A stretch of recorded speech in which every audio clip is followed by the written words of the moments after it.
Looks good. Looks like we're streaming. YouTube. Show me something good. Nope. Maybe it's working. Seems like it's working. I'm going to assume it's working. We don't have the fastest internet here at the warehouse. It's business class. So we, at home, I've got fiber. I've got a gig up and a gig down, and it's like $90 a month, something like that. Here at the warehouse, I think we have 100 down and 15 up or something horrible like that. Maybe 200 down, 15 up, and it's like $100 a month. And I don't know why it's so expensive, just because I don't have a choice of providers. So they say, well, you've got to use us. Who else are you going to use? And I get really bad cell service here, so it's not like I could switch over to a hotspot or use my cell phone or something like that. But there we is. What are you going to do? So if the frame rate stutters, that's why. If for whatever reason it drops in the middle of nowhere, that's why. I do shut off all of my upload stuff, all my Dropbox and syncing, and I put on do not disturb focus mode, so there shouldn't be many messages coming in, but sometimes my connection is just horrible. And I'm the only one here, so it's not like the warehouse is full of people. It's the only one here, only one on the Wi-Fi. We don't have servers or anything like that where we're running. So the 15 megs that I need for uploading this stream should be enough, but sometimes it is not. Also, quick heads up, I do, recovering from a cold, non-COVID related cold, something I honestly think it's because we got a big wheel shipment in, and my sinuses, whenever I open up the big boxes of urethane, about 2 years ago, when I started making wheels, we would have the wheels, I had them in my office at home. And I was telling my wife, I'm starting to feel like headaches and lethargic and stuff like that. And she's like, I wonder if it's because of the urethane in the wheels that are off-gassing in your office all day. And I'm like, that is crazy. Why would that be something that would happen? And it turns out that's what it was. So, the wheels, we get them made in South Korea, and they get sent over and they're curing throughout that time. But while they do that, it's a chemical, and it off-gasses. And the wheels, while sitting in, my office, just continue to off-gas. They've been sitting in a box sealed up with tape, sometimes even with a bag. So the only time that they can get released is when we unpack the wheels. So I started feeling better as soon as I got an air filter opening the windows and fan. That happened again when I was pouring wheels with Chroma. So for whatever reason, I didn't think that I would need to wear a mask or anything like that. And I started getting these really bad tooth pains. And like when I would bite down, it would hurt. Almost like I had not like a cavity, but I've never had an abscess, but it's what I assume an abscess would feel like, just this swollen inside your tooth. Horrible feeling. These are the pains that I go through to bring wheels to you. So yeah, pouring Chroma wheels, I started getting the same thing. I finally got myself a respirator with the two filters on the sides, and I use the respirator when I'm doing anything. Anyway, we had a big wheel delivery 2 weeks ago. The mushroom blading wheels came in, and I spent 3 days shipping, and I can only assume that while I was unpacking those wheels, I just inhaled some horrible stuff. And the next couple of days, I started feeling a little weak. My arms started tingling, like it's just this gross, like I was getting poisoned, that sort of thing. It's really dumb. I need to start wearing a mask, or at least ventilate better. I just don't think about it. They're wheels. Why would they, cause pain? Well, I mean, the gassing that comes out of the wheels is definitely something that's a problem. And, they've been, again, sitting on a boat for a month and a half trying to get to me. So definitely there's some possibility there. So the last couple of days I've started feeling better, but I'm taking Tylenol at night because I get like a little bit of headache and like some sore around my teeth. Yeah, I got to take better care of myself. This is there's no workplace workers' compensation if you're if you're the one running the show. Gotta make sure that I wear my mask when I'm doing wheel packaging, apparently. So anyway, all that to be said, if I start sneezing or something like that, or if I cough, that's why. It's Not anything else, but I'm recovering from it, but it is what it is. All right, we're ready to get started. Let's get started. Hey everyone, welcome to Gear Talk episode 98. 98 episodes. So that's 2 more episodes. If I play my cards right, today is what, the 6th? The 6th? If I play my cards right, I'll have episode 100 on my birthday. So I turn, how old am I? 46 this year. Born in 76, and I will be turning 46 on August 5th. So episode 100, celebrate my birthday, get a cake or something, send cake to everybody out there listening, we'll see. But it is 98 today. Gear Talk is the show that we do every other week where we talk about the geekier side of rollerblading. If you know the difference between big wheels and little wheels, and that big wheels doesn't really mean anything outside of the aggressive community. If you're an aggressive skater and you say big wheels, you're typically talking about 72 to 110s, maybe 125s. If you are a recreational skater or a free skater, you don't know what big wheels is. That's just a term that aggressive skaters call anything that's bigger than 60 millimeter. Even 65 is probably big wheel. I guess 65 is okay because of wish frames, but 65 and above is a big wheel in my opinion. But if you know the difference, you've come to the right place. Gear Talk is a show where we try to break down what makes skates great and how to make a better skating experience for you. The little tweaks that you can make to your liners, to your lacing, to your wheels and bearings can make all the difference to having a great skating session. And we all are busy. We don't have a ton of time like we used to back in the days when we were kids. Sorry, could you say that again? I'm having trouble hearing you. Siri interrupted my rant. But if you're getting older and you don't have as much time, we want to make sure that every hour that you're able to skate is a great hour. And the best way to do that is to optimize your setup, dial it in so that when you hit the cement, whatever you're skating, you have a really great time and everything is functioning for you perfectly. I've been doing this for a long time, 98 episodes. I've been skating for a long time. I know a lot of stuff. If you have questions, I would love to answer them. Feel free to ask a question live if you're watching this live. We do this every other Wednesday at 9 p.m. Eastern, live on YouTube. If you are watching live, make sure that you tag Back to Blading in the question so that I can see it. Any question goes, gear related, preferred. I'm not great at trick tips, but I'm okay at trick tips. Mostly love the gear and the wheels and the setups and boots and stuff like that. If you're watching this in the future, feel free to leave a comment in the video. I read all of my comments. I'll make sure to thumbs up every comment that I see so that you know that I read it. And if you ask a question, I do my best to answer it. If I don't have an answer, I'll usually point you in a direction where you can find more information.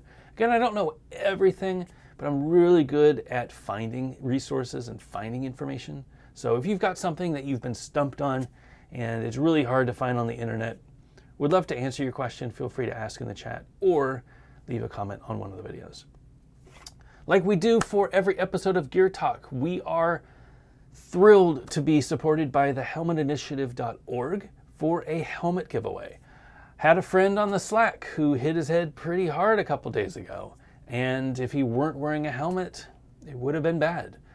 Hit so hard that the inside of the helmet actually cracked a little bit. Now, that is a good sign. First of all, you should be wearing a helmet when you skate. You never know what's going to happen. You know, you're going to slip, you're going to fall, you're going to trip over something that you didn't know was there.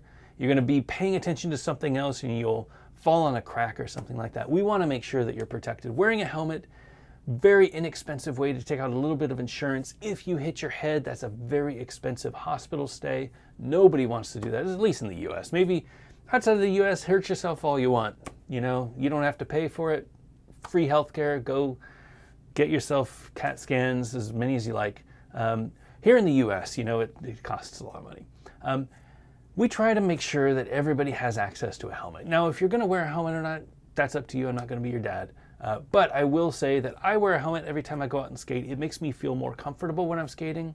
I know that if I fall down, I'm not going to hit my head so hard that I'm gonna end up in the hospital. And as a parent, as a guy with a job in a profession where people rely on me to show up to work, I don't want to miss work due to me falling while rollerblading. That sounds very silly. So I wear my helmet so that I'm at least a little bit more protected. if you do not have the means right now, I know that the economy is a little crazy. We're in the brink of a recession. Don't know what's going to happen around every corner. I did hear gas prices are going down, so that's a good thing. But if you need a helmet, we would love to help you. The friends over at thehelmetinitiative.org are a great organization that helps us with helmet giveaways. They have sent us a few dozen helmets to give away, and I try to give one away for every episode of Gear Talk. If you are interested in getting a helmet, backtoblading.com/helmet is where you sign up. Putting the link in the notes. Backtoblading.com/helmet is where you sign up if you would like to get a helmet. Fill in your information. I won't spam you. I won't add you to any mailing lists, but I will contact you if you won. We'll pick one person at random after 24 hours, 12 hours, whatever, whenever I remember to turn off the form, usually sometime in the morning tomorrow. I will turn off the form and I will pick somebody at random. I will send you a message and say, hey, you want a helmet? Where are you? And if you are in the US, I will get your size. I will give you a list of the colors that I have available and I will send you a helmet. If you're outside of the US, you can still win a helmet, but I'm not going to send you a helmet because shipping outside of the US can be expensive, not just for me, but for you, for importing that helmet into the country. You're going to have to pay taxes, you're going to have to pay customs charges, all that stuff. Instead, I'm just going to give you some money. That way you can buy yourself a helmet locally. I give you around $50 US, which could be enough to buy 2 helmets in your country. It's really hard to tell, but it's a good amount of money that you're able to put towards a helmet, any helmet that you like. We want to make sure that you have a helmet that you feel comfortable skating in. We usually do the 888 Sweat Saver certified. They are the best bang for the buck. Those are the helmets that I wear. They're fairly comfortable and they're very protected. They don't look that bad. They look like a normal helmet. So if you're looking for something that's just a generic helmet, recommend the 888 Certified Sweat Savers. If you want to get something a little fancier, feel free. You got $50 on us to spend, so that's a nice thing. That money comes from the YouTube ads, so all of the money that I make from ads goes back into keeping the lights on here at Back to Blading, as well as the Helmet Initiative, and from our supporters on Patreon. Patreon.com/backtoblading if you'd like to get more information. We put some videos up there, some extra scenes that I might not necessarily show on the regular videos.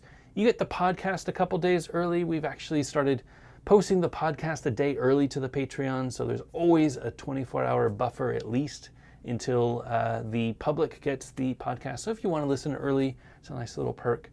I also post pictures whenever I'm out doing reviews or whenever I'm getting new skates or doing something fun. Just a way to stay more connected to the stuff that Back to Blading is doing. Not just me, but everything surrounding Back to Blading.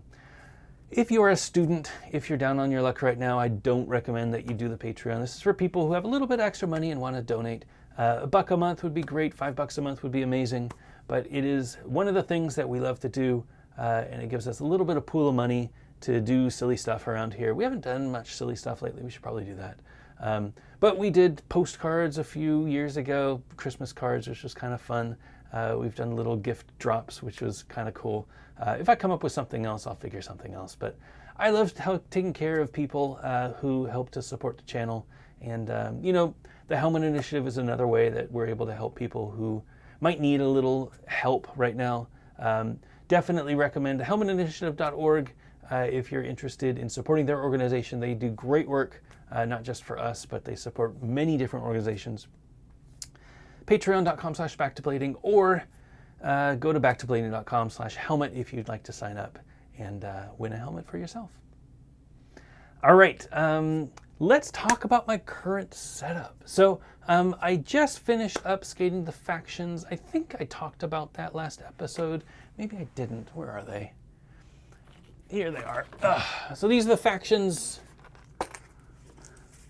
These are... Get in there. These are the faction tactical V1s. Trying to make them a little prettier looking for you. This strap is very long.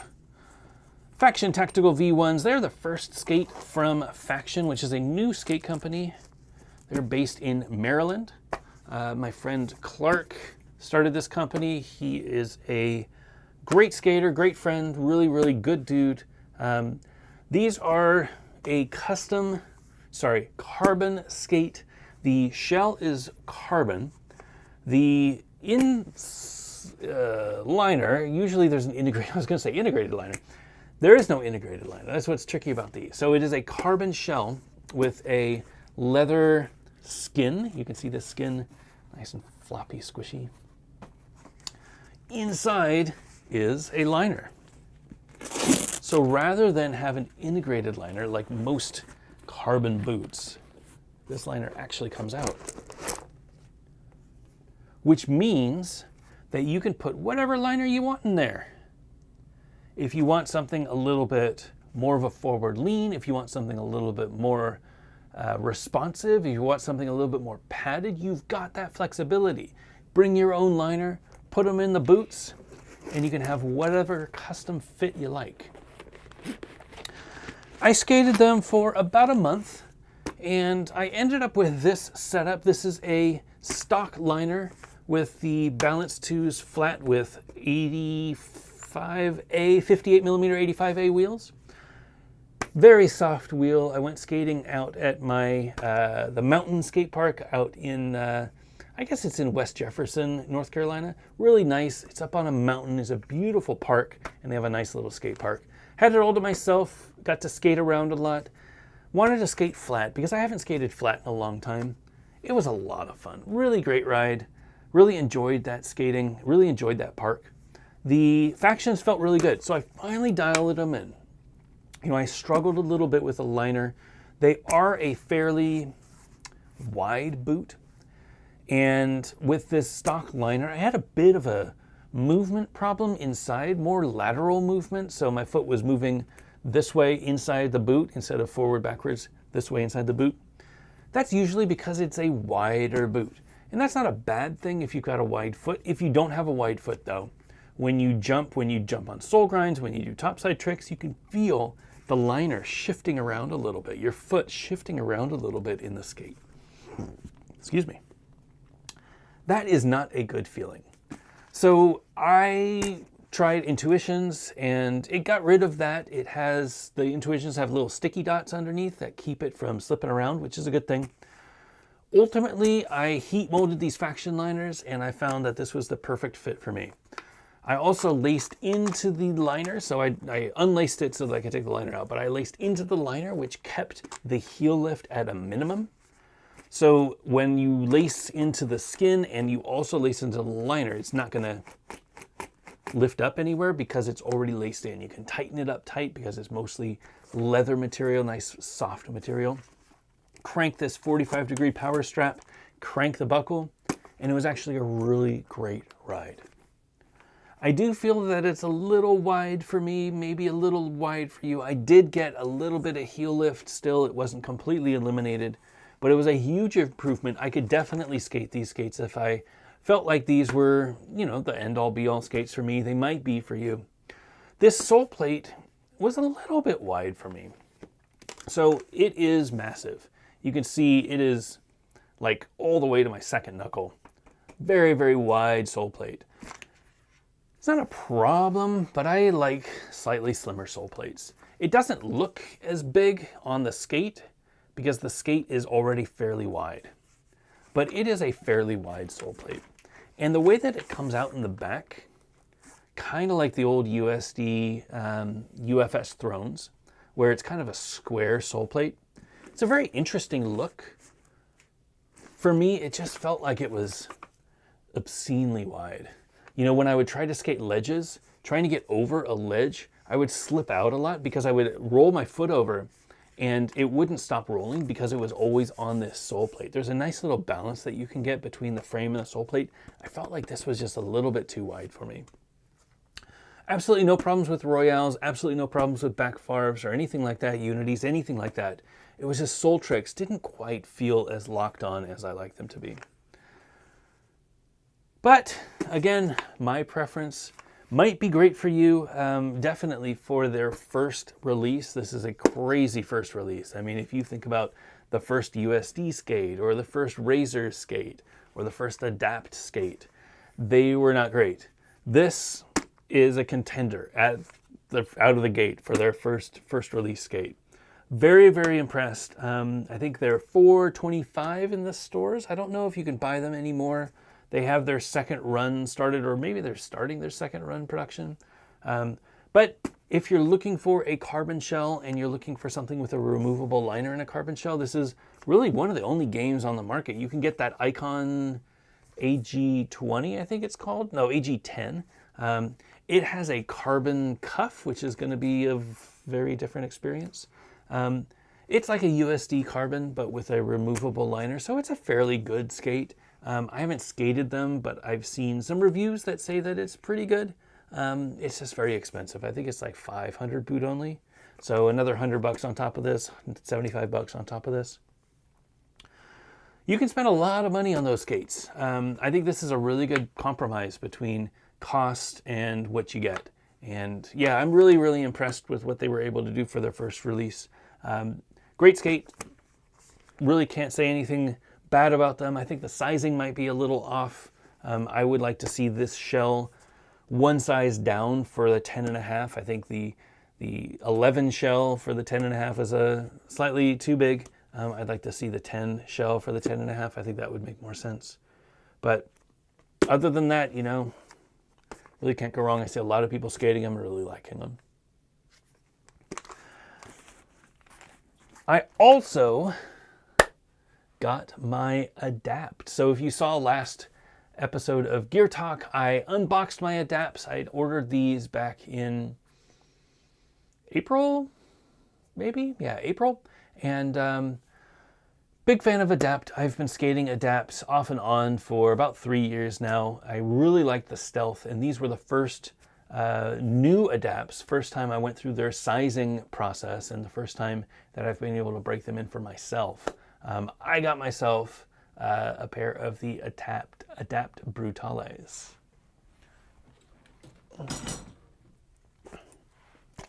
So these are the Adapt Brutales. They are a very similar price to the Factions. I think this configuration with the power strap and the buckle protector ended up being around $480 boot only. It is a carbon boot. It's actually made out of a material called Dial-In, which is a slightly squishier version of carbon.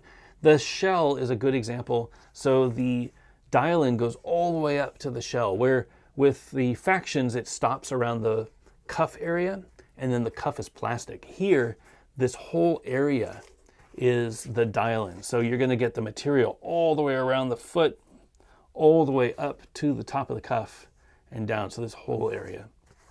And you can see in the back the squishiness of the cuff.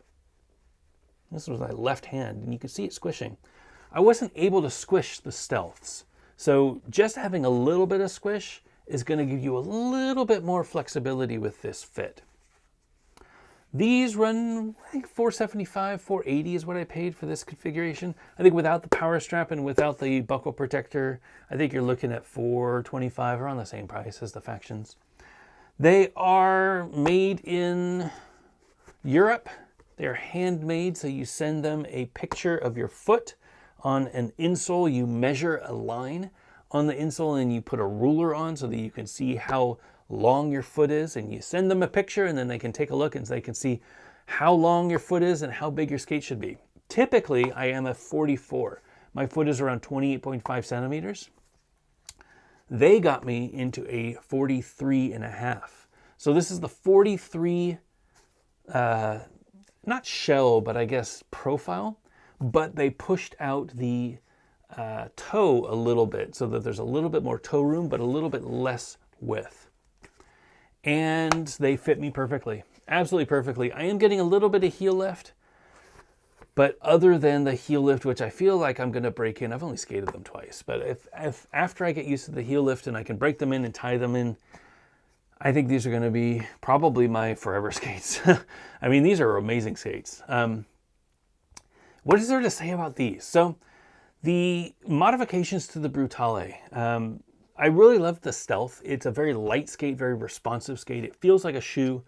The front area, even more so than the Faction, is very soft, very squishy. You can see how much squish I'm getting.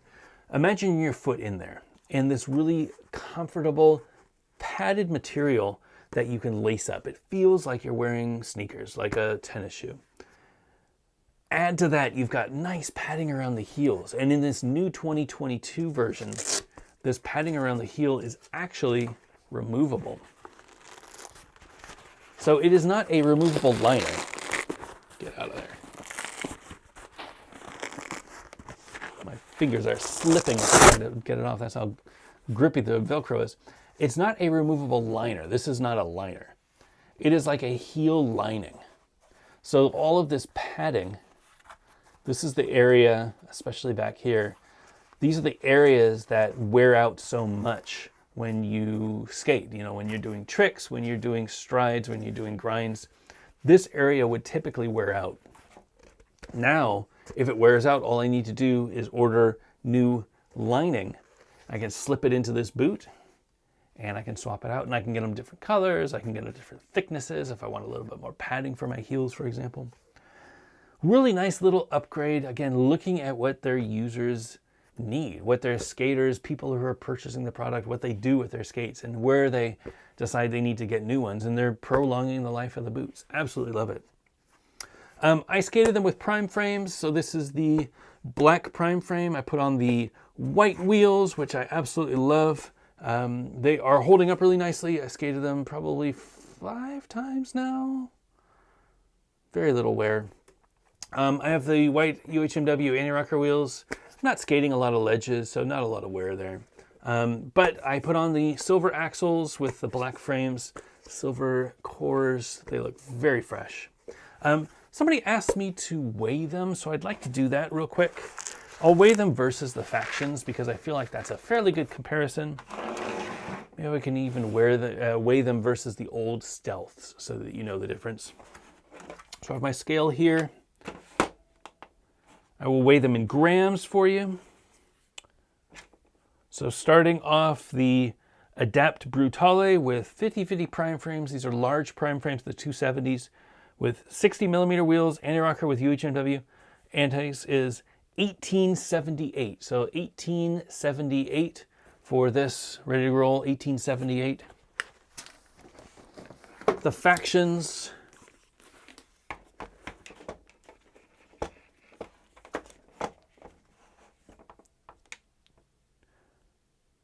$21.54. So these are with balance. These are with 4 wheels, so I'm skating flat.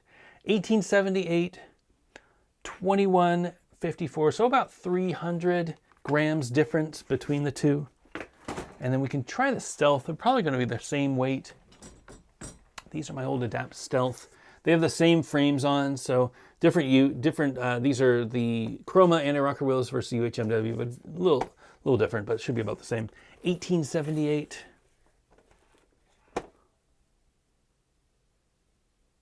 Interesting.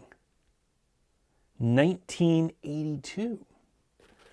So somehow this Adapt Stealth is heavier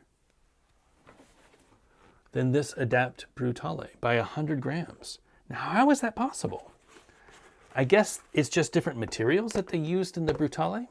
It even has the 45-degree strap. This one doesn't. Very interesting. So this is 100 grams lighter than the Adapt Stealth from 2018. I am shocked that it's lighter. Make sure that this is correct. I'm going to weigh it again. I don't trust this. 1982.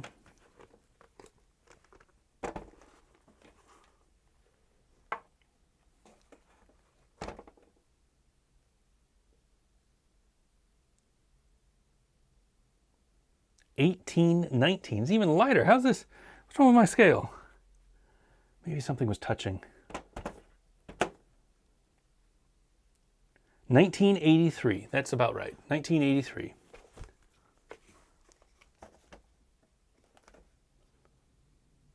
There we go. 1881.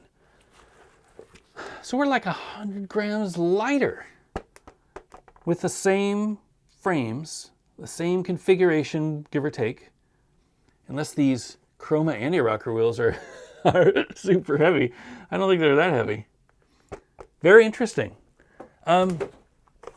really liking these skates. I really like these skates. I want to take them out to Marsh so that I can do most of my grinds. You know, the Durham skate park is really fun, but it's kind of limited. You can't get a ton of speed. So going to Marsh, skating my favorite ledge, doing all of my tricks, all of my grinds on that ledge is going to be a lot of fun. Doing some coping tricks, doing some airs over that little hip over at Marsh is going to be a lot of fun. It's supposed to be raining, so I might end up skating at the mini ramp this weekend, but I will definitely be skating. I also, so a nice little sneak peek at a video coming out on Friday, I also skated with my big wheels. So check these out. These are the Adapt Brutales with a big wheel configuration. So this is the Kaiser Element 90, which I actually skated with the Factions and wasn't a huge fan of. I felt like there was a lot of the lateral flex that I got with the Factions because my foot is a little bit small for those boots. The lateral flex that I got felt like it was moving around a little bit too much. This was a great setup. So I didn't do a ton with this. I definitely didn't put it through the same test as I did with the Factions. Maybe I will in the future. I just skated this real little plot of cement, smooth cement, out in the mountains that I found at an elementary school and did some wizard stuff. I don't do wizard stuff, so it was a few tricks that I know, few turns and wizardy movements that I know. I will post that video on Friday. But this is the 4x90. It has a 1 mil rocker, which was actually all that I needed to do any pivots or get on any of my edges. It felt really great to skate. You know, not gonna lie. I think this boot is a really great, versatile boot. And now we know, how light it is. It actually works really well as a crossover boot. So if you were going to skate these with big wheels, if you wanted to skate with wizards or if you wanted to skate with, probably wouldn't go as high as like 110s, but if you wanted to skate with, an NR100, 4x100, I think it would hold up just fine. I would probably keep the sole plate on. I don't know about the internal. I don't know if there's a metal reinforcement strip in there. I know they have the smaller ones for the sole plate and the frame bolts, but I don't know that there's anything holding the entire frame under there. So I would be a little concerned about ripping through the carbon. I don't know how thick the carbon is. But leaving this sole plate on isn't a huge deal. Maybe a little bit of responsiveness is lost, but because this sole plate mounts to the boot, I think it's just as good as skating with the boot. Yeah, I had a really good time with this setup. I don't get to skate big wheels very often, and I hope to change that in the future. I think as we get older, it's really nice to explore the different disciplines that rollerblading has to offer. I don't do wizard, and I had a really good time. I was doing some lions and some gazelles and things like that I've never really tried before, but I watched some videos and then I went to the school and I was like, all right, I'm going to figure it out. And I was able to do a few of them, so I felt really accomplished.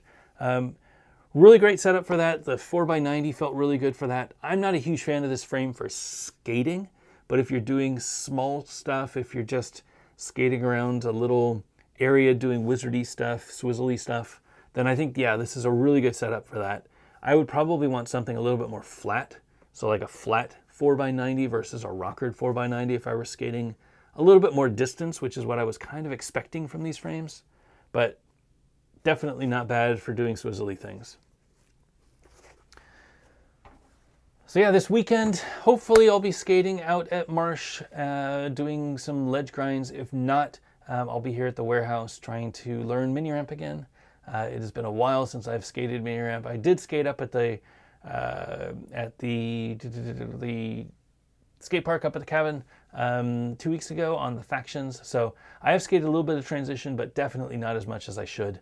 And I'm looking forward to getting good at it. Now that the deliveries are done and I can kind of clear out the mini ramp so that there's not boxes all over it. There's still a few boxes right now, but I can move those pretty quickly. As soon as I can clear off the mini ramp and actually skate again, really looking forward to it. Maybe even do a live stream, we'll see.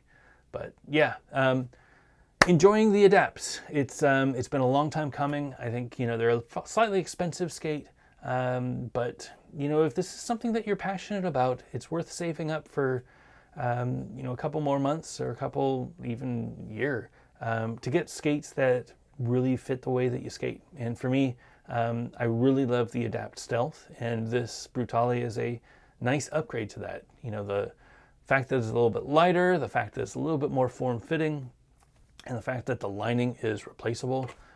Really nice little upgrades over years. So definitely recommend so far. We'll see if I'm able to do all of my tricks with them. That ultimately is the question. Doesn't matter how good they feel. If you can't skate good on them, what's the point of getting them? So stay tuned for that in the next coming weeks. All right, let's take some questions. See if there's any questions up here, and then I will get to the main event. Starting off with a super chat from Anthony Mejia. Keep doing what you do, sir. Thank you so much, Anthony. A reminder that all the super chats that we get go to the Helmet Initiative Fund. So I'm able to send out more helmets, which is always a nice thing. Sometimes I'm able to double up helmet giveaways, which is a really good thing. Backtobullying.com/helmet. If you'd like one, just put in your name and information. Pick somebody at random to send them a helmet, and any money that's donated tonight goes to the Helmet Initiative. So thank you, Anthony, for watching and continued support. I appreciate it.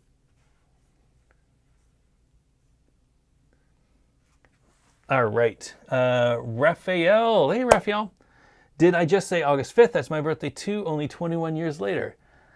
All right, rub it in. Yes, August 5th, 76 is my birthday. Very excited to be celebrating this year. Hopefully, is it a Wednesday? I don't think it's a Wednesday. Is it a Wednesday? Maybe I'll celebrate here. Do a special gear talk for the 100. It is not a Wednesday. It's a Friday. So I don't know what I'm going to be doing. Maybe I will celebrate on the 3rd with all of my friends here on the internet. But yes, August 5th. I hope to wish you a happy birthday as well. Lemon Wedges, love your content and products. I'm planning on getting the prime frames, the Farmer prime frames. Any chance of getting matching orange axles? I wish. The way that Chris wanted it was black axles, and I think we gave him a few options. We don't have a ton of colors that we can pick from the axles. So if you look at my 2 good options. So I've got these gold axles. So these are the John From's. These are the gold axles, and they are, I don't know if they use actual gold, but they are electroplated. So if you compare these to like the Aeons, oh, I swapped out the axles on those. If you compare these to what I assume, yeah. So if you compare these to these Kaiser axles on the Gods, you can kind of see this axle, little flecks on the inside. It's kind of hard to see. I don't call them out specifically, but they are painted. So they put either powder coating or some sort of a paint on the axle. That's not a bad thing, but we use a different process. We use electroplating. So electroplating, you can Google it and find the process. It is taking a material, a metal, and it injects it into the raw axles. So not only does it keep it from rusting like a stainless steel would, but it creates the beautiful color that you see. So we use that for the gold. We also use that for the silver. So these silver axles are also electroplated. Again, I don't think they're using actual silver for this. I think they're using a shiny color. And then our black ones, I think they're treated, where's our black axles? Are they on this? Yeah. So you can see these are black axles. I think these are just treated with the standard, whatever the coating is that they put on axles. I don't know that it's paint. And for all that I know, this coating could be the same just in white on the Kaisers. I just know that my old Aeons, the paint used to flake off a lot. And I don't know that it's paint or if it's powder coating or what, but we're trying to do something a little different. Trying to get an orange, that's kind of difficult. Trying to get blue or trying to get red or yellow or something like that. Those are all difficult colors. The metals are really easy for us. Black is really easy for us. I bet the copper would look pretty good on the Farmer frames, but Yeah, we don't have those. What I would recommend is if you wanted to do orange, you could probably get either some nail polish and paint the axles. I would take them out of the frames first, of course, but I would put nail polish on them. That might create a really nice color. I'm sure you could find a matching orange nail polish. You might want to try spray paint, like Rust-Oleum style spray paint. Maybe make a little wood block or styrofoam block, punch 8mm holes in it, and lay all the axles in, and then just spray a couple coats, maybe sand it down and spray again. I think that would be a really nice look. I'm sure there are going to be people customizing them. The nice thing about the prime frames and the core system in general is we tried to make it so that people could customize. So we're not only going to have the orange cores with farmer frames, but we'll offer them with white walls, with blue walls, with whatever walls you want, and people can buy them and mix and match however they want.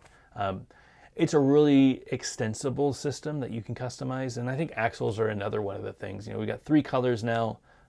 If the factory can figure out how to make other colors, we will definitely be bringing out different color axles, because it's cool to have fun looking setups. And yeah, I don't blame you for wanting orange. We won't be offering orange with this, but maybe in the future we'll have different colors. And thanks for the support. We've got a few frames left. They're still on the boat, so you've got plenty of time. They'll be here end of the month, realistically, probably beginning of August. It's just so impossible right now to predict how long shipping is going to be. They left in the middle of June. So usually they quote us about 30 days to get here. Sometimes it takes longer, and who knows how long it's going to take this time. Thank you for watching, though. Dolphin Uppercut Avenger. Sorry about the urethane illness. Thank you. I'm excited for the 290 cores. I got your message. Thank you. I've added you to the list when the 290s are available. As soon as the 290s are, they're on the same shipment. So they're on the shipment with the farmer frames, and we have a restock of white with silver. So those 2 frames, as well as the 290s, those are going to be on the same shipment. As soon as they land, we'll start printing some walls, and we'll send them out. Remember, the 290s will not be injection molded. They'll be 3D printed. So the walls hold up pretty well. If you're going to skate a rough ledge, or if you're going to leave them in your car baking, then definitely these aren't the frames for you. But if you're just skating skate park like most of us, 290 with a printed prime frame is going to be a really great experience. I'm excited for 290s. Also, my Rocca 6-wheel frames are in transit. What do we have for Wizard-style UFS boots these days? So I think the Adapts are a really good contender. I've seen Joey skating his Adapts and trying them with Wizards, and they work good. The negative to the Adapts skating with big wheels with Wizards is this inside this negative sole hangs over a lot. And I don't think that's a problem for grinds, but if you're trying to do low, like slides and stuff, you can definitely, you've seen me, you can see on the edge here, you can see I wore some of this. Is this my lead foot? Yeah, this is my lead foot. So when I do my slides, you could see I've worn some of the inside of this. So the negative is a little wide. That's not a good thing, but otherwise, it's all right. I do think the Factions are going to be a really good contender if you find the Faction boot that fits your foot. Downsizing is the key. I think they're a fairly wide boot, but if you can get a Faction boot that's maybe one below where your foot is and get an Intuition liner in there, I think you're going to be really happy with it. What else would be good for Wizards? The traditional is the Seba CJ. You get the carbon CJ and you gut it and put an Intuition in there. That's a really great option. I do see a lot of people skating PR80s with their them frames or them skates. I don't know how responsive that's going to be, but it's all about having a good time skating. And I think, if you are the sort that wants to just go out there and have fun with a 5-wheel, even a 6-wheel setup, any boot that's going to feel really good on your feet, that's going to be really good. You might want to look into getting a 45-degree strap for if you're skating 909s, for example, just to give your foot a little bit more stability inside. Other than that, if you've got a solid sole plate underneath, I think you're going to be in really good shape. I've never seen anybody good skating the USD carbons with the Wizard skates, so I don't know that that's a good setup. But yeah, I've seen a lot of good people. I mean, Junku, is that his name? He skates those the Brain Dead ones with the Wizard PR80s and just kills it. And those are with 909s. So definitely all things are possible if you find the right setup for you. Good luck. I think they're going to be a really fun setup for you as soon as you find that one. Ben Vanderhagen, what does Marcellus Wallace look like? Oh, I know he doesn't look like a bitch. That's for sure. Michael Marcos, what was it about the Cosmo urethane that made them so special? Was it a proprietary blend? Interesting question, Michael. So I don't know. Obviously, the formula for urethane is a industry secret. It's, passed down from generation to generation or whatever. They do use a lot of chemicals to create their urethane. It's not a two-part system like I use for the Chroma anti-rocker wheels. It is a multi-part because it can stay hot, it can stay stable, and they're able to pour multiple wheels in one. I have to kind of do one batch at a time, and then it sets up and it cures, and it's a little bit more difficult to use my system. I heard a rumor that they use Rufalin, the same chemical found in roofies, or maybe roofies is the thing and that's what it is, or maybe it was some, I don't know what it was, but it was some chemical that is now not allowed to be sold because it's a drug. Like it's a controlled substance in the United States and everywhere else in the world. So I think that contributed to them stopping the production. But they were poured in Australia, and potentially that was not a problem down there. Maybe that chemical wasn't an issue. But that's the rumor that I heard, obviously. I don't know. I never talked with Tim Daw about it. Maybe I can, but that's what I heard. And obviously you're not going to be able to find wheels nowadays that are made with a controlled substance. I think that would be very difficult unless they're importing them from Colombia or whatever. No offense to the Colombian people, but if the drug cartels are bringing crazy substances up to the United States made in urethane wheels, then I wouldn't put it past them. Dave Quist, what do you think about 65 millimeter with anti-rocker? It's a good question. I do think 65s are a really fun, they're kind of like a Bigfoot truck, if you remember Bigfoot truck. They're kind of like the Bigfoot truck of anti-rocker wheels. I do enjoy skating them if I've got a rough terrain and I want to skate anti-rocker. The catch is, because they're so big, your standard 46 millimeter anti-rocker wheel, 47 millimeter anti-rocker wheel, is going to be so small, it's going to feel really weird. I have a friend, Sam Hain, who skates anti-rocker with 65 sometimes, and he skates 50 millimeter anti-rocker wheels on the inside. That is a great setup. So maybe about 10 millimeters or so less than your big wheels. That's where you kind of want your anti-rocker wheels. You could skate 58s with a 47, no problem. You could skate a 50, 55 with a 65, no problem. I think that's the right mix. Anything smaller, it's going to feel like, you're kind of skating freestyle with these big Jet Set Radio style wheels. That might be fun for a while, but I don't know that that's recommended. I do know people that skate 72s with regular anti-rocker wheels, and they skate 72s freestyle. I mean, that's fine. I mean, whatever makes you happy. For me, though, I think I would skate a big anti-rocker wheel. I think that's the way to go. All right, I think we are good. I'm going to, I've probably got more questions. I'm going to scroll to the bottom. I'm going to get started on the main event. If you did ask a question, I will go back to you, I promise. I haven't finished with questions, but I'm going to start talking about different skates. So, a couple weeks ago, I got a package from my friend Scott Crawford. Scott is one of the legends of the sport. I think he would be ashamed to call himself that, but nobody has been as consistently amazing at rollerblading as Scott.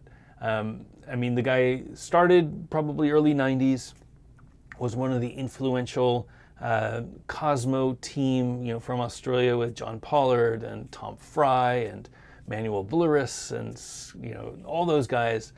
they kind of created their own world down in Australia, and they were skating at the same time as like Arlo and Brooke and Chris Edwards were skating in California. They were doing their own thing, but because we didn't have the internet, they didn't know. So they were doing their own sport down in Australia, coming up with shifties and all these different grinds and tricks.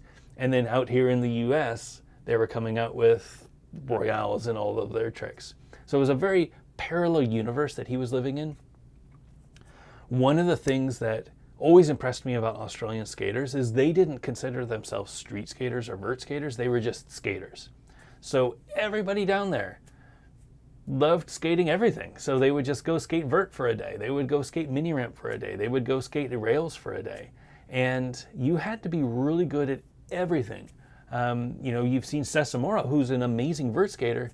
He would skate street sometimes. He wasn't super good at it. He was much better at skating vert. But being accomplished at every discipline, every style of aggressive skating, that was a huge thing back then. And I have a lot of respect for that. Scott was one of the champions of that era. He skated for Cosmo, he skated for K2, he skated for Jethro Clothing, he skated for 50/50 for a bit, which is where I got to know him. Really great guy, and when I started up 50/50 again, he reached out and he was like, hey, it's great to see you're bringing it back. Anything that I can do to support, let me know.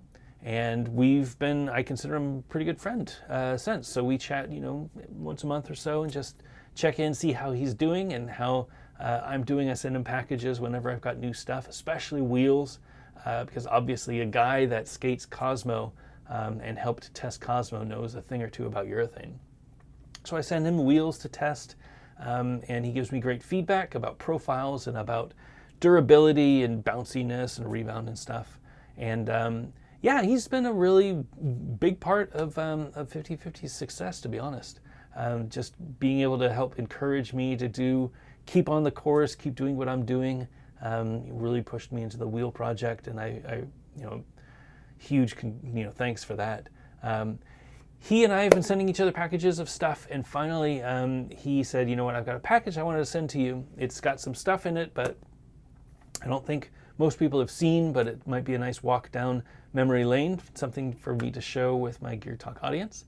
And I got it last week, and here it is. Oof.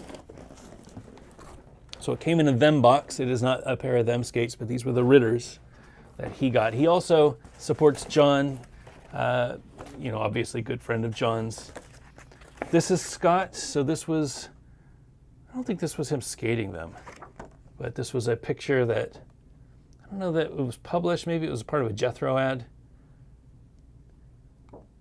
Gnarly rail, or gnarly ledge, drop ledge. I think this was a Jethro thing. Yeah, maybe it was a Jethro. Really nice letter that he wrote for me. I'm not going to read all of it, but a little bit about these skates. They're from 2001. They've been modified to suit his style of skating. Small cuts in the lace area so that he could tighten them properly. And aftermarket 50/50 heel blocks and frames. The footbeds have been removed, but he always had custom footbeds. They also have prototype Cosmo wheels on them. These wheels had no hub around the bearing seat. Instead, it was a 75D urethane disc in the center of the wheel. This acted almost as a suspension wheel system. They worked fine on street, but a little too slow for vert skating. So, I would like to share with you these skates. So these are the Rollerblade Patron skates.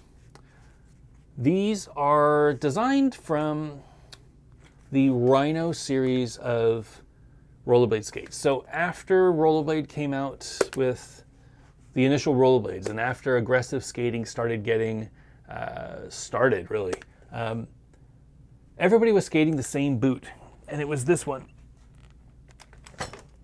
So this is the old TRS, used to be Majestic 12, now is Majestic 12, I guess. But this is a boxcar, I think. This was the original boot.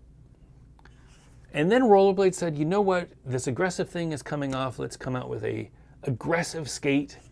And they called it the Tarmac CE. It had a custom frame on it.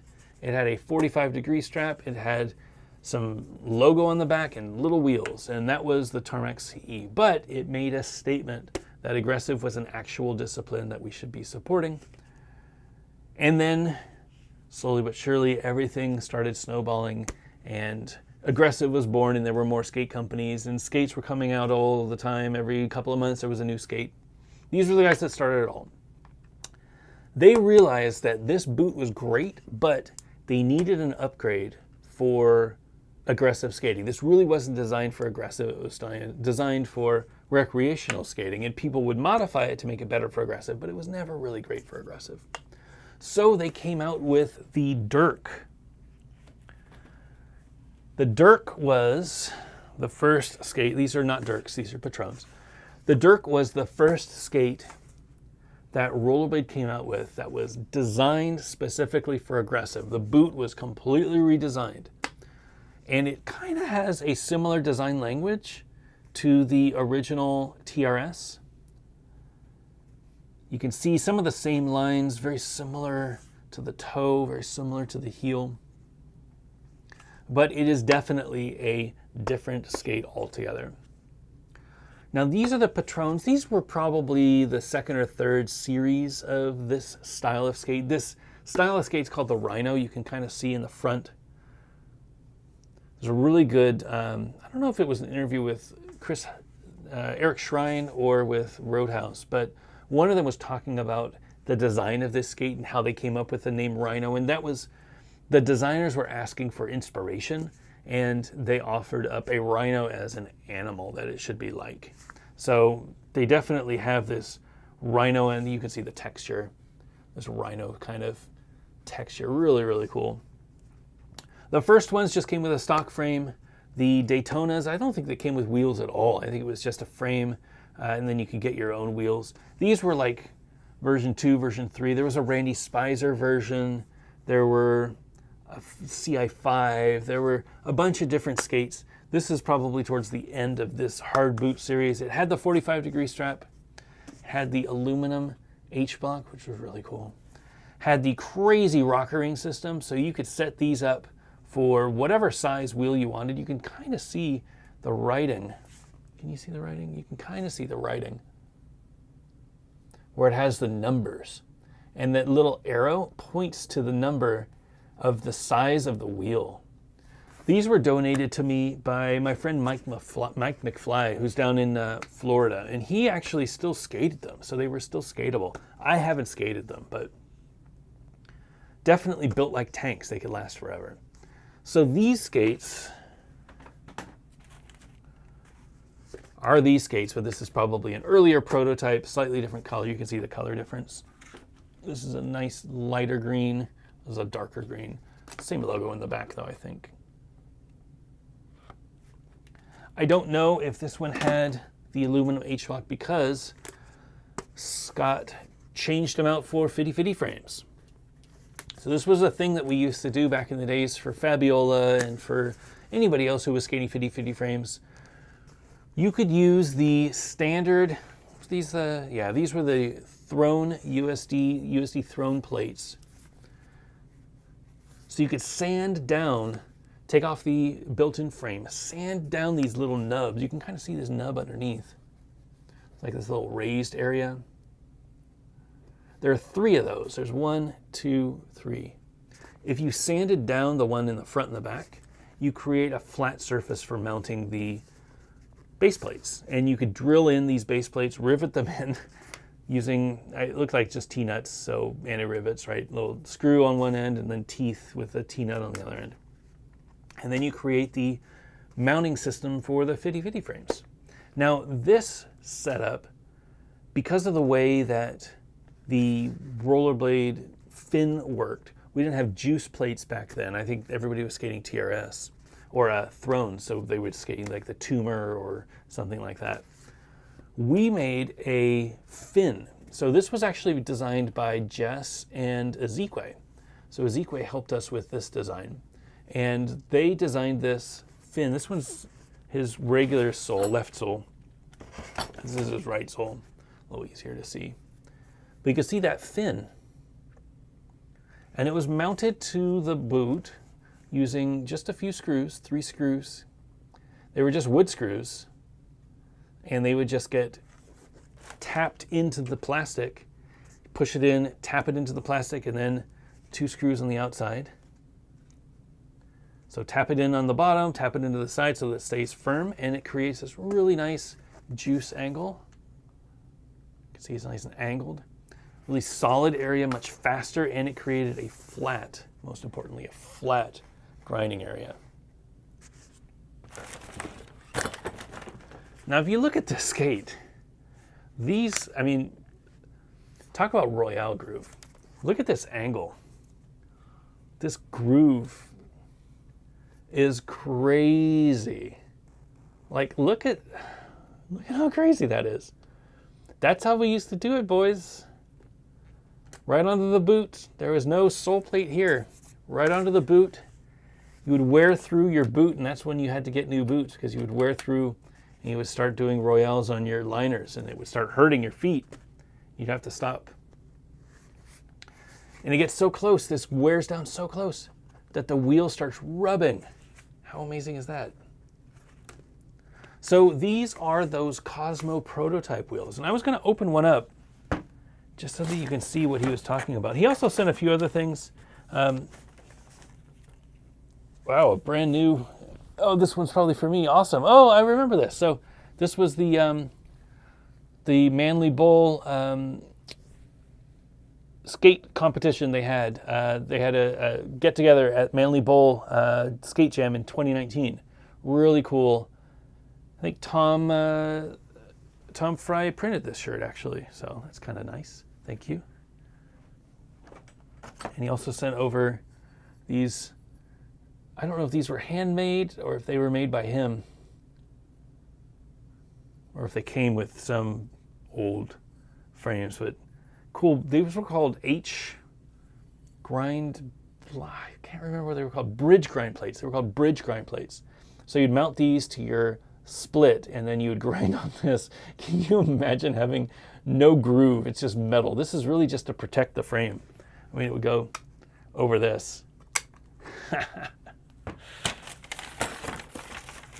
Few stickers, crankstrap stickers, Senate stickers, good stickers, Dare to Air sticker in there. Scotty always hooks me up. And a aluminum grind plate, fitty gold aluminum grind plate. These were Fabiolas, if I remember correctly. All right, let me take this one out. Take a look at this wheel. So Cosmo was like probably the #1 wheel company in rollerblading at the time. They were in Australia though, which made them really expensive to import. So a lot of people didn't get to skate Cosmos.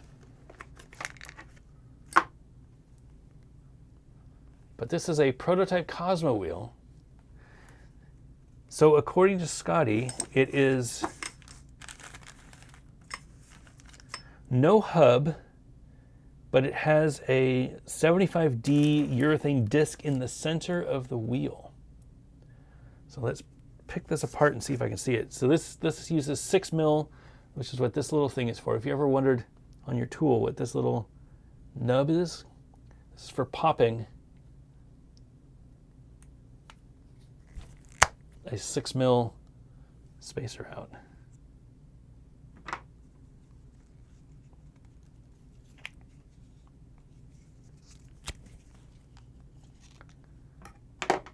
Look at that.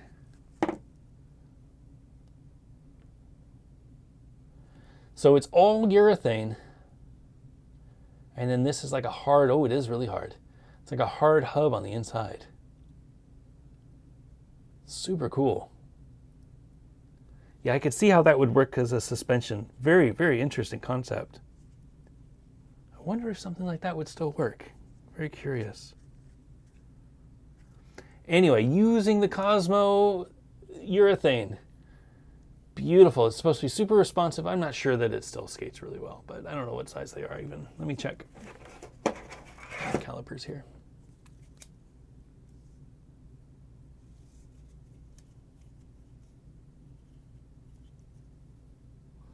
At the high, they're like 55 and a half.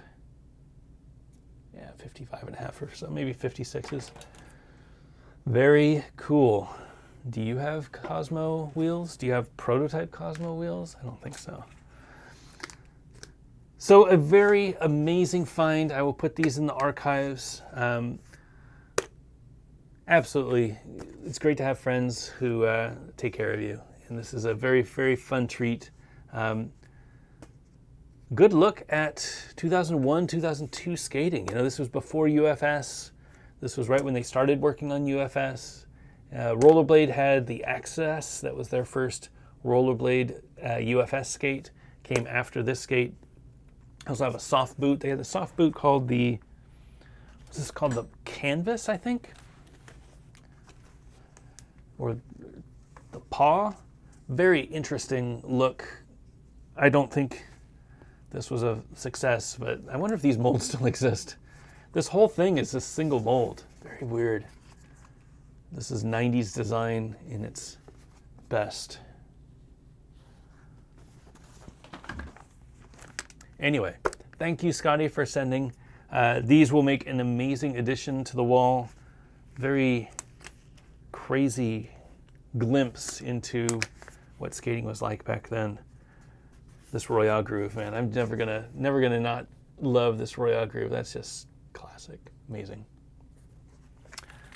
If you have questions about the skates, if I can answer any questions that I didn't answer, please let me know in the comments. I'm gonna take a little bit of water and answer some questions.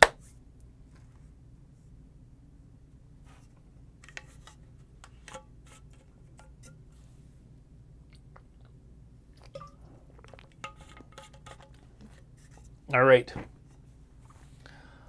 Zach Markham, tuning in while painting miniatures for the first time in almost a year. How's it going? That's awesome. I don't paint miniatures. I have a few friends who do, though. It seems like a really good Zen sort of activity. You know, I build products. That's kind of my Zen activity, design products and come up with new colorways and stuff like that. But yeah, creativity, you need a little break. I don't know what you do for a living, but you know, I write code most of the day. And although there is a lot of artistic expression there, there's a lot of days where it's just really mind-numbing. So it's nice to be able to escape for a little bit and do something creative. Brooke Moore, I just bought a set of 80mm compass frames for my sways. Was wondering if you know of any aftermarket brands that make 45-degree straps and mounts. No, I don't know why I don't. There is a brand called Kekoa, Kekoa, I think is how you pronounce it. You can find them on Facebook. They also have a website, I think, where they have aftermarket straps that they make. I think they're made in Colombia, Bogota, maybe Bogota. Bogota's in Colombia, isn't it? Ugh, I don't know. My American is showing. But yeah, they do make them. I think those are fairly expensive because they are handmade. If you're looking for like a buckle sort of one, you might want to go to a recreational website like Roller Warehouse or Inline Warehouse, I meant, that specializes more in fitness skates. They probably have replacement ones. The ones for the Next are really good. I had them. Oh, I can't reach. Yes, I can. No, I can't.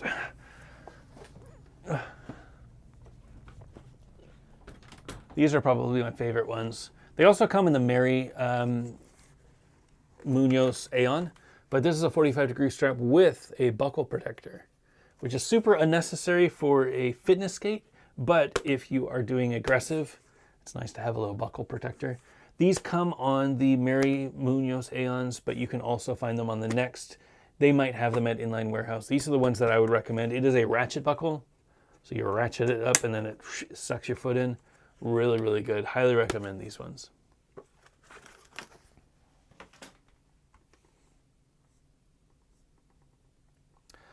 Oh, another super chat from That Mountain. Hey, sir.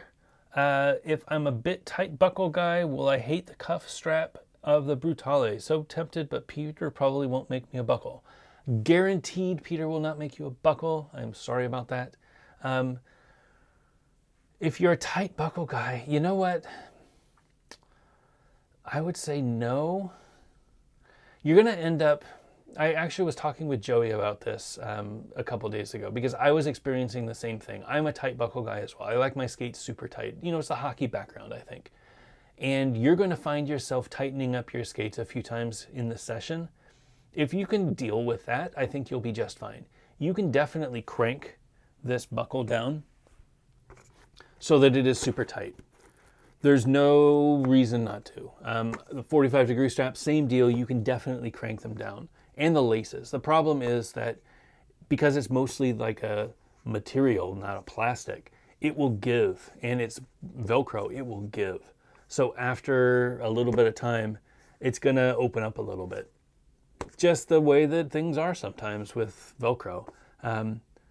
If you're okay with adjusting it after 30 minutes of skating, I don't see why not. I think it'll be fine. I actually really like not having plastic. I think that plastic is preferred for me, but it's really nice to have quiet. These are super quiet skates. You cannot hear the strides. You can't hear the jumps and the landing and everything. It's just this really pound, like it's amazing, amazing feeling skating. Yeah, I would give them a try. Nice thing is the secondary market for adapts is pretty strong, especially these new Brutales because they're brand new. Yeah, I think I don't want to spend your money, but I think they're definitely worth considering. And thanks for the super chat. All right, YouTube refreshed, but I'm going to scroll and come back up. Steve Johns, hey Steve, when are you coming to California? Man, so I want to do a Northern California trip. I know that's not going to help you, but I miss, my friends in Alameda. I miss skating Alameda, and I want to go up and visit the Bay Area. It's been a long time since I've been in the Bay Area.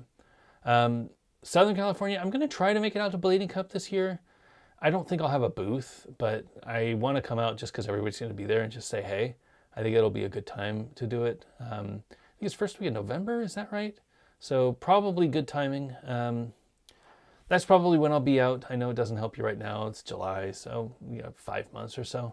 But yeah, I would assume probably November. I'll probably stay for a little bit of time, maybe a week out in California and just get an Airbnb and just chill for a bit and, work during the day, do my Cisco work, normal work during the day, and then just soak in Southern California, hang out with John and hang out with Chad and hang out with everybody out there.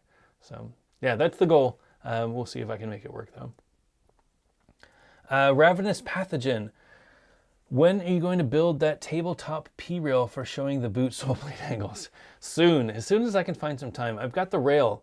I saved the extra 2 feet of rail for that I had from the coping. So I've got the rail. I just need to find the time to do it.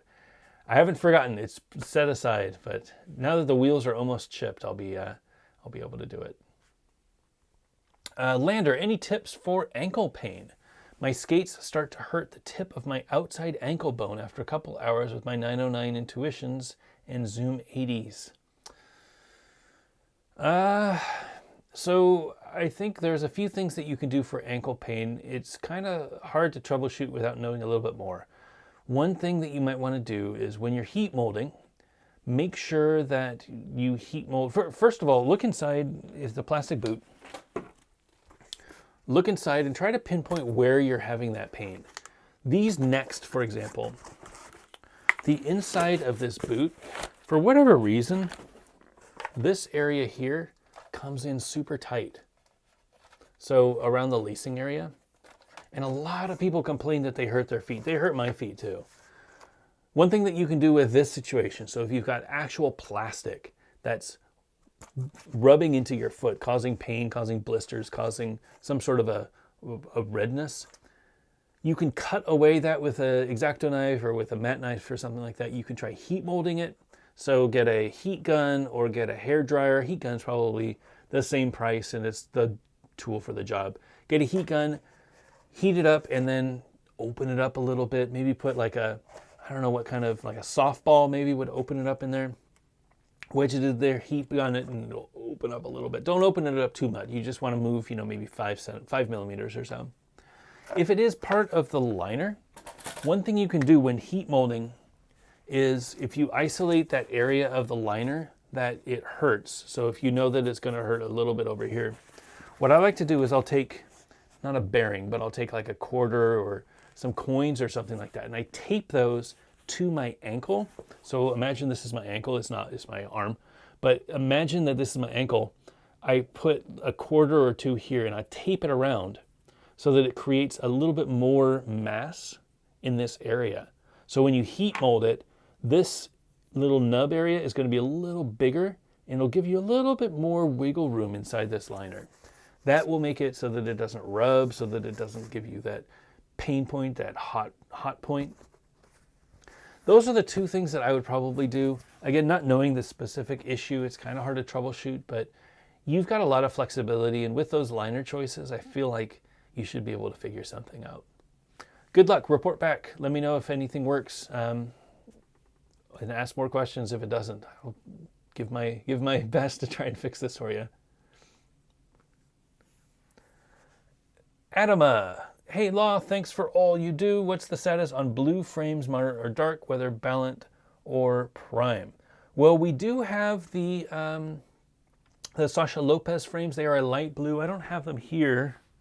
They're in the other room. I'm actually going to skate them this weekend. They are a light blue, almost like a Carolina blue, sky blue, almost like the color of the wall.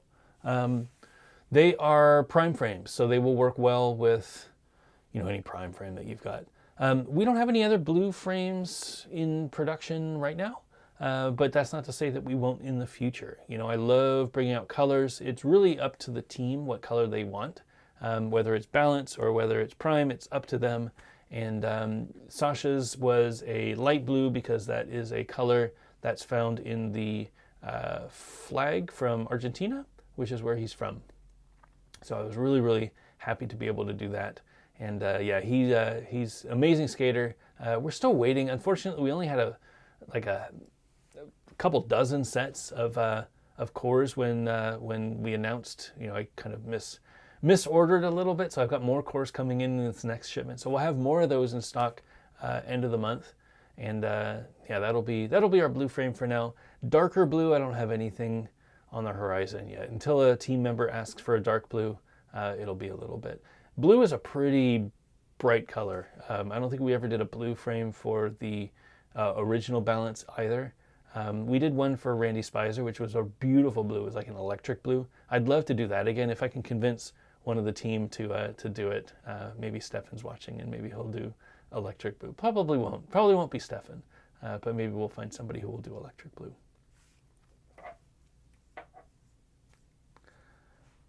All right. Scrolling down. Mike McFly. Oh, Mike's watching. Hey, thanks for the shout out. Absolutely, Mike. Thank you for the donation. Really appreciate it. Great to see that you're still skating, having a good time down there. I do hope in my mini road trips, I do hope to make it down to Florida again. It's been a long time since I've been to Florida, and I want to skate with all the fools down there. You guys have a pretty solid scene. There's a lot of great spots that I need to get a little better at, but there's a lot of places that you skate that I think I'd enjoy skating. So yeah, hope to get down there. Oh, and Scotty's on. Hey, what do you know? Scott says, if you look on the right skate, you can see the paint from the big ledge on the frame. All right, look at that. So this paint, line of paint, is from this ledge. How funny is that? Serious history right here. I'll need to figure out where to put this up, frame it somewhere so that I can tell everybody who comes to visit about the amazing Scott Crawford. Thanks for tuning in, mate. Enjoyed opening this box. It's been a real pleasure to know you. Von Ryan Victoria, would you recommend using sway boots or them boots for wizard skating, big wheel skating? So I've seen a lot of people do big wheel skating with them boots. I don't think that's a problem. The nice thing about the 908 or the 909s, is that this boot is fairly stiff. You want a stiff boot when you're doing big wheel. And the reason is that the taller the frame, the taller the wheels, the more stress you're going to put on your ankles. You know, when you're skating like flat 60s or something, the leverage from here is much different than if you're skating 110s or 100s. So it changes that angle and the area that you could really hurt your ankle. So you want something that's a little stiff. That's why I always recommend 45-degree strap if you can. That's why I always recommend getting a dedicated big wheel skate if you can, if you're going to skate like 110s or something like that. The problem with sways, now these are the Montres, they were a while ago, is that they're fairly floppy. And this cuff, fairly bendy. You can see the forward flex is just ridiculous in these sways. It's always a problem. If you watched Chris's sway promo video, you can see, or even if you watched Research Triangle, the Fitty Fitty video, you could see when he jumps and lands and he gets so low. I mean, he's flexing the heck out of this cuff. You don't want that when you're skating big wheels. I will say, though, that I skated these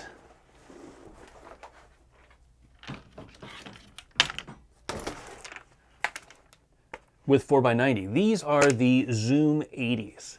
They have a 45-degree strap, the same ratchet buckle that we were talking about earlier. Oh, this is actually, the ratchet buckle's on the wrong side. The protector's on the wrong side. It should be on the bottom. These are the ratchet buckles that are on the Next. With a ratchet buckle, you can suck your foot in. You can give yourself a little bit more ankle support. That is what I would recommend. If you find yourself wanting the sways, definitely pick yourself up a 45-degree strap. This ratchet buckle from the Next is the one that I recommend. It will give you the most support. It'll let you really cinch in these cuffs or this plastic boot. This still gives you that crazy flex, the sway flex. It is just the way that the sways are, this cuff and this boot, just the way that they designed it, it definitely has a lot of forward flex. If you can live with that, these are fine, but of those two skates, I would probably recommend the 909s. I think you could skate up to 90s pretty easily. If you get up to 100s, you might get a little bit of struggle. The NR100s might be struggling a little bit, but yeah, they're good enough. I think ideally you want to get a carbon boot. Ideally you want something with a 45-degree strap.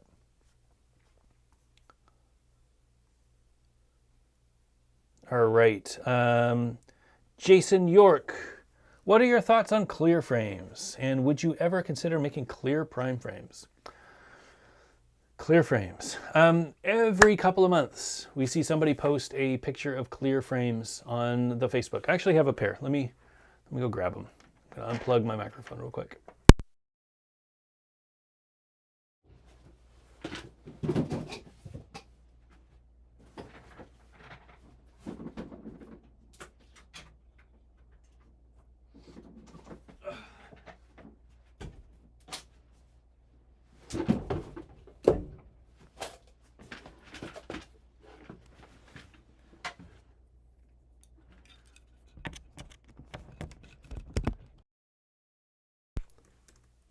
All right, I'm here. I'm back.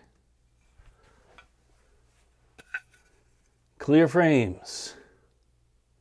You can see through them.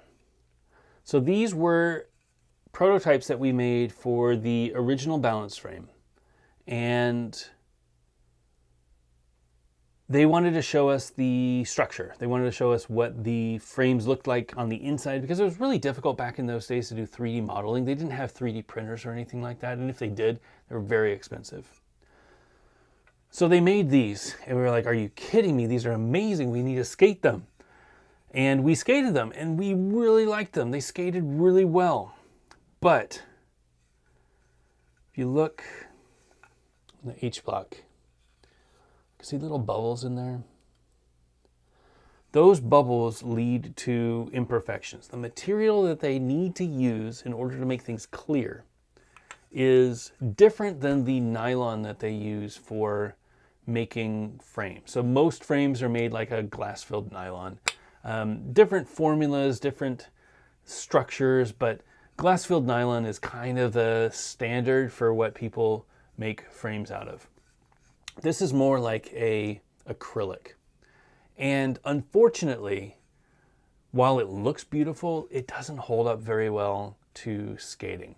If you skate something gritty, it'll crack. As soon as it cracks, it's game over. Like the whole structure is going to fall apart.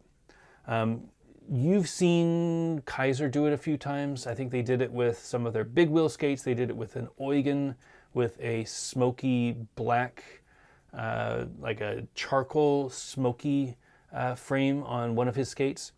They just crack. You know, it's not a good material for that. Now, skating them with a prime frame might be a solution. Being able to have a prime frame out of this with a core that takes most of the impact off, that might be a good solution. We might look into that. Right now, though, there's no plans for doing any clear frames. I think this is just a flawed concept. It's beautiful, but it's just not going to last. And I don't want to ship something that's going to break in an hour, you know? Great question, though. I really wish we could make them. It would be a hot seller, but I don't know that I want to put something out that that I know is going to break. Jace Bros just ordered white compass frames and Matt Lyons from Oak City. Excellent. Thank you for the support. Thanks for supporting a shop. Oak City is our local. It's about an hour away from here, hour and a half away from here. Definitely looking forward to hearing what you think about the compass frames. I love skating the compass frames. 260 millimeter wheelbase with an 80 millimeter wheel. Really fun ride. I don't know what skates you're going to be putting them on, but those 80s should be able to handle most boots. Definitely look for something a little bit more supportive. 80 millimeter is pretty tall if you're coming from an aggressive background. But yeah, it's going to be a really fun ride. I hope you enjoy. Hope you get out and yeah, explore your city. That's what I always say. Just go out and skate. So much fun just going out and skate. You always forget. Session a ledge all day is great. Session a mini ramp all day is great. But going out and just skating around and exploring, finding little bumps, finding little staircases and stuff, that's really, you know, what rollerblading is all about. All right, I think I'm good. It's 10:30, not bad. Hour and a half, not bad. I want to thank everybody for joining me tonight. As always, Helmet Initiative and Patreon. If you need a helmet, backtoblading.com/helmet. Would love to give you a helmet. We're going to be giving away a helmet tonight.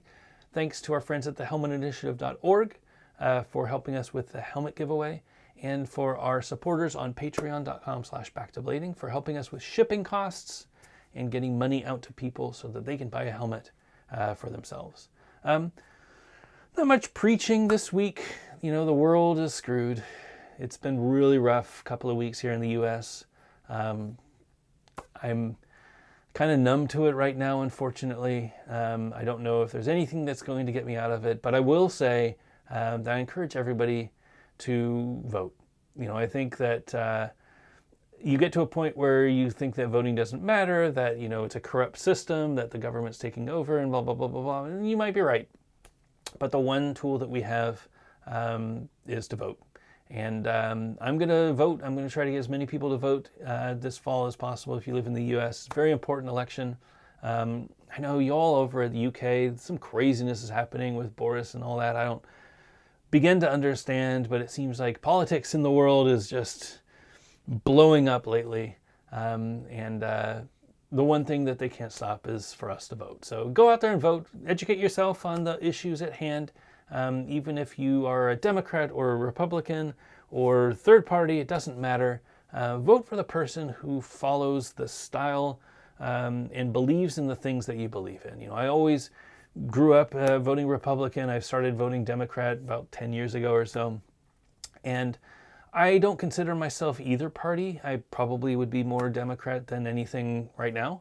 But I always try to vote for the candidate who I feel would do as much good for me and the style that the future that I want. So I always recommend people look up on that. If you've got a topic that's really important to you, find the candidate that represents and that goes for that topic and has similar views, and vote.